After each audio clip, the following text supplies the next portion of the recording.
bem-vindos ao canal Medicina da Dor com o Dr. Marcelo Afonso. Eu sou médico especializado em dor. Aqui eu vou abordar temas relacionados à dor crônica, explorando tipos de dor, mecanismos e opções de tratamento, desde abordagens convencionais até terapias inovadoras. Vou compartilhar com vocês informações baseadas em artigos científicos atualizados, proporcionando uma visão embasada sobre os avanços na medicina da dor. Inscreva-se para receber notificações e junte-se a nós nessa jornada em busca de uma compreensão mais profunda. Agradecemos pela participação e apoio. No episódio de hoje, abordaremos um tema muitas vezes subestimado: a dor relacionada ao glúten. Exploraremos como a ingestão de glúten pode desencadear desconforto e dor, especialmente em casos de sensibilidade ou intolerância. Discutiremos os mecanismos subjacentes, os sintomas associados e as estratégias de tratamento. Fiquem conosco para uma análise esclarecedora sobre a conexão entre o glúten e a dor. E não se esqueçam de se inscrever para mais conteúdo. E deixem suas dúvidas e comentários. Vamos lá. O diagnóstico da doença celíaca enfrenta desafios significativos, sendo muitas vezes subnotificado devido à variabilidade dos sintomas, que podem ser assintomáticos ou leves, dificultando a identificação da condição. A falta de conscientização sobre a doença, até entre os profissionais de saúde, e a possibilidade de sintomas serem atribuídos a outras condições contribuem para diagnósticos tardios ou incorretos. Além disso, a complexidade dos testes necessários, como exames de sangue e biópsias do intestino delgado, aumenta a dificuldade no diagnóstico. Para melhorar a identificação precoce, é essencial aumentar a conscientização e a educação médica e suspeita clínica em relação à doença celíaca. A incidência da doença celíaca no Brasil é de aproximadamente 1,5% da população, embora seja importante ressaltar que esses números podem ser subestimados. Apesar das recentes melhorias na detecção dos casos, a doença celíaca ainda representa um iceberg clínico, com a maioria dos casos ainda por detectar. Pessoas com dermatite herpetiforme, que veremos adiante, enxaqueca de difícil manejo, história familiar, genótipo de risco, no caso o HLA-DQ2/8, anemia, diabetes tipo 1, osteoporose ou doença hepática crônica, têm um risco maior de ter a doença do que a população em geral e devem ser submetidos a testes para a doença celíaca. A doença celíaca se apresenta de 3 formas, basicamente. A forma clássica ou típica, o paciente apresenta um quadro de diarreia crônica, pode apresentar também distensão abdominal, perda de peso, algumas alterações no humor, pode também ter anemia, atrofia muscular e um edema, especialmente devido à baixa albumina, vômitos, redução do tecido subcutâneo. A forma não clássica ou atípica, os sintomas são pequenos, são poucos, podendo incluir anemia refratária por deficiência de ferro, folato ou vitamina B12, dores articulares, cansaço ou falta de vontade de fazer as coisas, baixa estatura, né, perda de peso, atraso na puberdade, irregularidades menstruais, abortos recorrentes, quadros neurológicos graves com epilepsia ou neuropatias periféricas, miopatias, que são as dores musculares, osteoporose, entre outros. São as formas não clássicas. E há também as formas assintomáticas, em que o paciente fica anos sem referir nenhum sintoma, mesmo quando perguntado, o paciente diz que não tem, e nesse caso, o paciente às vezes vai desenvolver a doença em idades mais avançadas. A investigação da doença celíaca envolve uma abordagem multidisciplinar com vários passos a serem considerados. Quando a suspeita da doença celíaca com base nos sintomas apresentados, o primeiro passo é a realização de exames sorológicos com os testes de anticorpos específicos, incluindo o anticorpo antitransglutaminase, o TTG, e o anticorpo antiendomísio, o EMA. Embora que nem todos os pacientes que têm a doença têm esses anticorpos alterados. Caso os resultados dos exames sorológicos sejam indicativos da doença, ou mesmo quando eles não são indicativos, mas a sintomatologia ou a história familiar é muito possível que o paciente tenha isso, o próximo passo é então realizar uma endoscopia com a biópsia do intestino delgado. Durante a endoscopia, amostras de tecido intestinal são coletadas para avaliar a presença de danos característicos da doença celíaca, como atrofia de velocidade. É importante também ressaltar que, para uma investigação eficaz, o paciente deve estar consumindo regularmente glúten na dieta, no momento dos exames, pois a retirada prévia do glúten pode interferir nos resultados e levar a falsos negativos. Existem também alguns casos em que pode ser necessário realizar exames genéticos para identificar a presença de marcadores associados à doença celíaca, como o HLA-DQ2 e o HLA-DQ8. A interpretação conjunta desses resultados de exames sorológicos, endoscopias, biópsias e, quando indicados, testes genéticos, permite um diagnóstico mais preciso da doença celíaca. Esse artigo da revista Geriatrics, 2022, fala também da importância de se fazer endoscopia digestiva para diagnóstico nos pacientes idosos, tendo em vista que os resultados sorológicos nesse grupo de pacientes geralmente não é preciso. Então vamos, a partir de agora, utilizando como base essa literatura apresentada, falar sobre os quadros neurológicos, especialmente relacionados à dor da doença celíaca. Bom, a doença celíaca é uma condição em que o corpo reage negativamente à ingestão do glúten, que é uma proteína encontrada em alimentos como trigo, cevada e centeio. Então, quando uma pessoa com doença celíaca consome glúten, isso desencadeia uma resposta imunológica que pode causar problemas no intestino e em outras partes também do corpo. Esse termo distúrbios relacionados ao glúten também é usado como uma maneira de abranger todas essas condições que têm em comum o fato de serem desencadeadas pela ingestão do glúten. Portanto, a doença celíaca e a sensibilidade ao glúten não celíaca e outras condições semelhantes fazem parte desse grupo de distúrbios relacionados ao glúten. O tratamento principal envolve a remoção completa do glúten da dieta, o que geralmente leva à melhora desses sintomas. Bom, além disso, algumas pessoas podem ter sensibilidade ao glúten sem desenvolver a doença celíaca completa. Isso é conhecido como sensibilidade ao glúten não celíaca. Ou seja, as pessoas com essa sensibilidade podem experimentar sintomas gastrointestinais que melhoram com uma dieta sem glúten, mas não apresentam as alterações intestinais características da doença celíaca. Alguns sintomas, como dor abdominal, inchaço, diarreia e fadiga. É importante também entender que nem todas as pessoas com a sensibilidade ao glúten apresentam esses sintomas intestinais típicos. Alguns podem experimentar manifestações em outras partes do corpo, como na pele. Nós vamos falar mais adiante da dermatite herpetiforme, ou no sistema nervoso periférico e central. Bom, e é importante a gente falar sobre isso, especialmente quando a gente vai tratar de dor, porque muitas vezes o paciente abre um quadro alérgico ou uma intolerância, uma sensibilidade ao glúten, com um quadro de dermatite herpetiforme, um quadro de pele. Ele não tem sintomas intestinais, viveu a vida dele totalmente normal, ou teve alguns sintomas intestinais leves que ele não levou em conta que pudesse ser uma doença relacionada ao glúten, e em determinado momento da idade dele, ele apresenta então uma dermatite herpetiforme. Isso é importante, porque a gente viu no vídeo anterior, foi publicado, sobre o herpes zoster, que é uma patologia muito dolorosa e que está presente também em pacientes mais idosos e imunossuprimidos. E esse é um diagnóstico diferencial que deve ser pensado.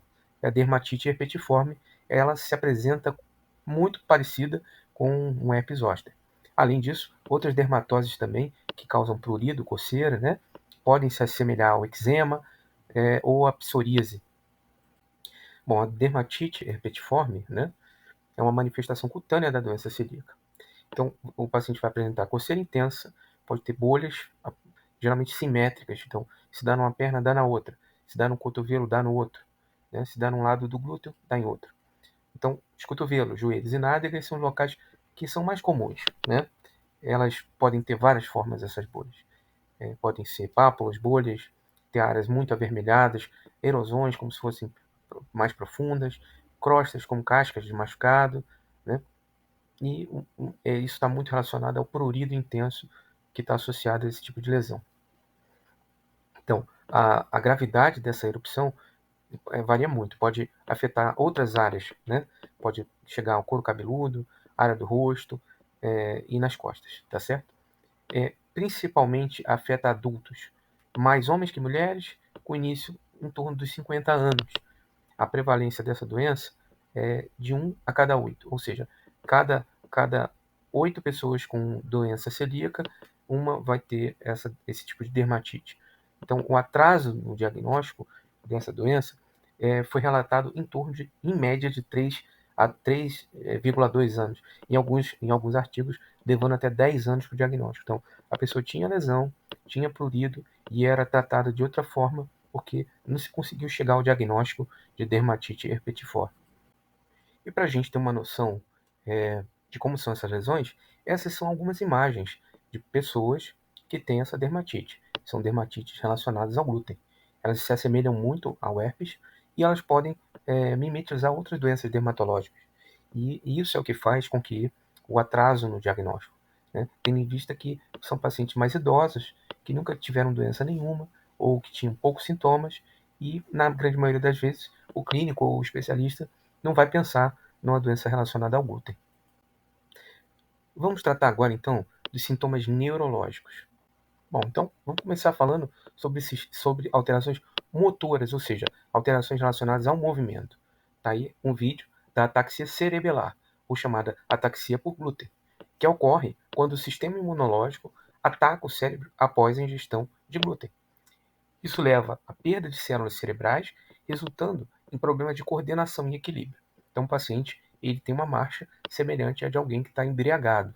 Isso pode começar a ocorrer em pacientes mais velhos, que nunca desenvolveram nenhuma outra reação ao glúten, e muitas vezes confunde o diagnóstico, levando a dúvidas em relação a tumores ou doenças vasculares associadas ao cérebro, e pode levar a um diagnóstico incorreto.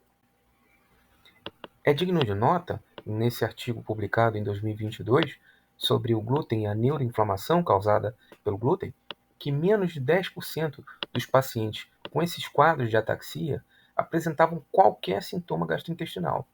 Ou seja, eram pacientes que abriram o quadro de doença celíaca grave, complicada, já com sintomas neurológicos. Bom, então falando ainda desse artigo que nós acabamos de tratar, ele fala que entre 2 e 5% dos pacientes com doença celíaca, mesmo sem um diagnóstico sorológico, eles podem desenvolver uma neuropatia relacionada ao glúten. Ou seja, esses pacientes podem abrir um quadro de dor neuropática, aquela dor em choque, em queimação, aquela dor que não melhora com analgésicos comuns, né? E sem uma causa definida. E muitas vezes esses pacientes têm, na verdade, uma doença relacionada ao glúten. E nesse estudo, houve também uma associação de um aumento de 2,5 vezes de risco do paciente ter neuropatia quando ele também tem doença celíaca. E essa doença, ela é progressiva e com início médio em torno de 55 anos. Assim, a forma mais comum é a neuropatia periférica simétrica, que envolve a parte sensitiva e motora.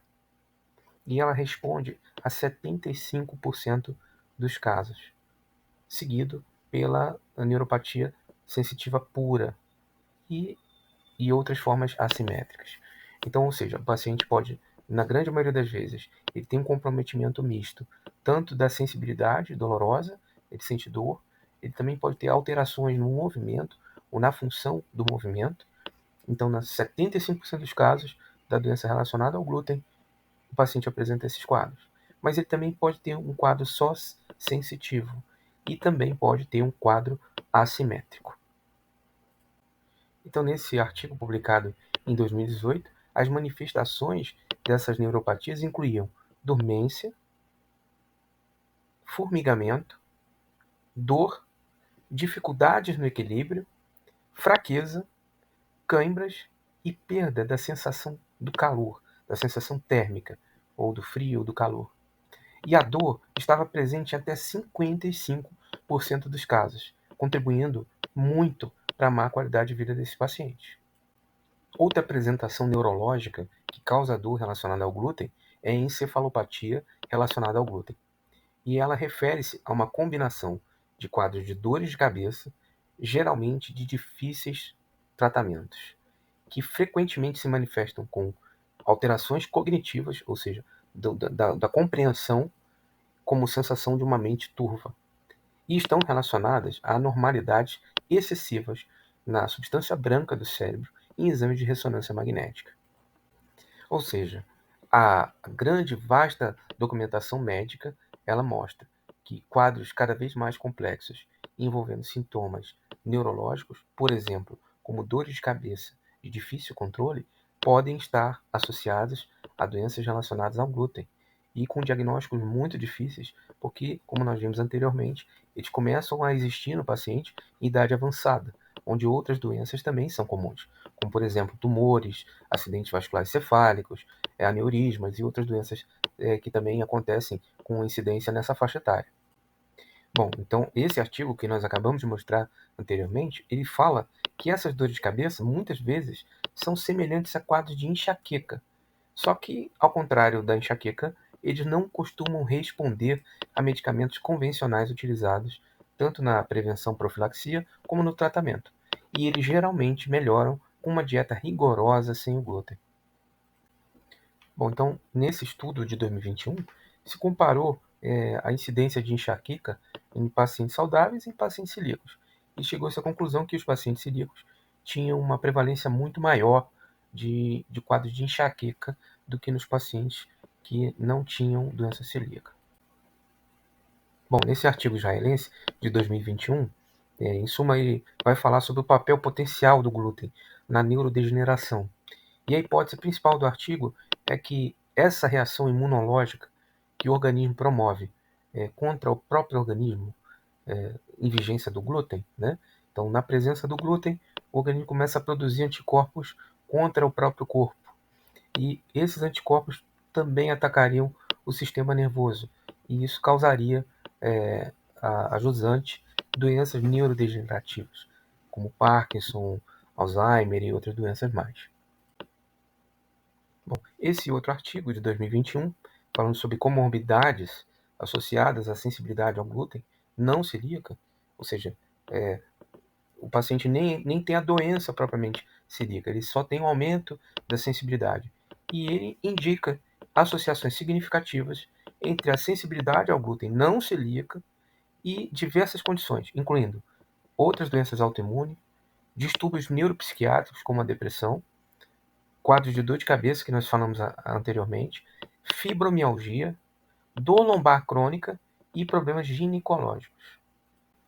Bom, então esse artigo, publicado em 2022, fala sobre o glúten em pacientes com síndrome do intestino irritável, que é uma doença que pode causar muita dor abdominal, constipação, diarreia.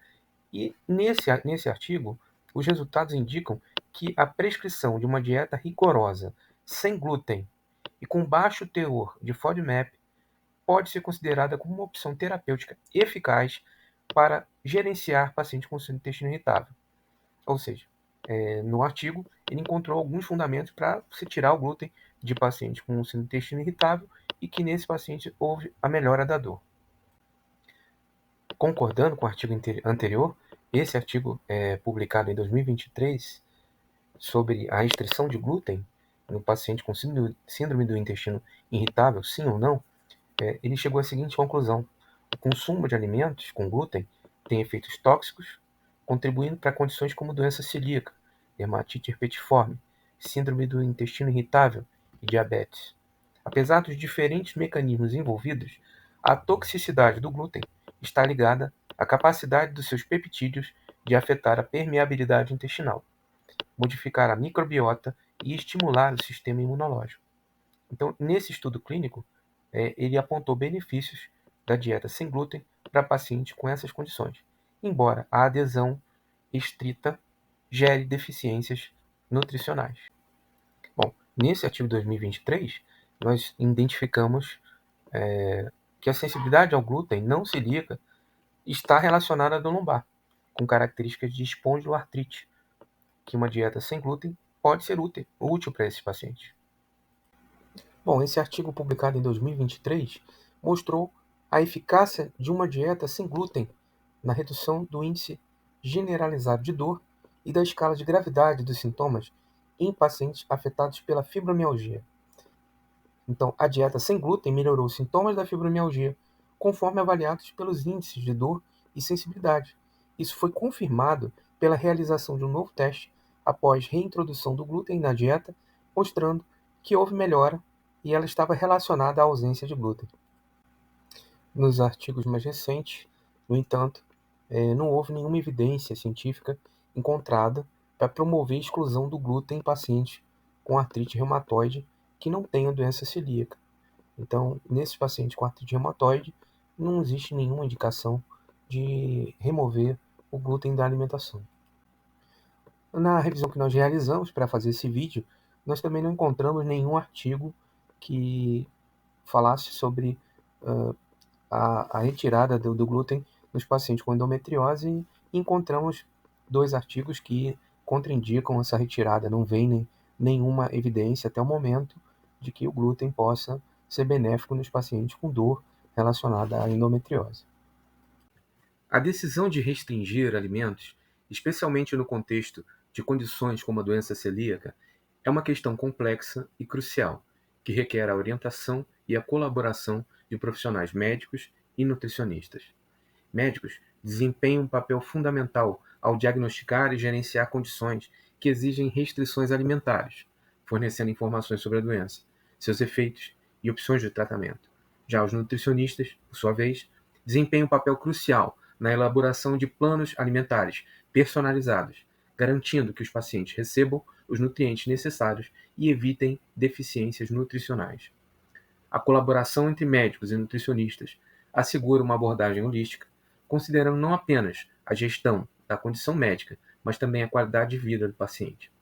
Esses profissionais, em conjunto, podem oferecer suporte emocional, educação sobre escolhas alimentares seguras e também ajudar na adaptação a uma dieta restrita, promovendo uma abordagem integrada e eficaz no manejo de condições que requerem restrições alimentares.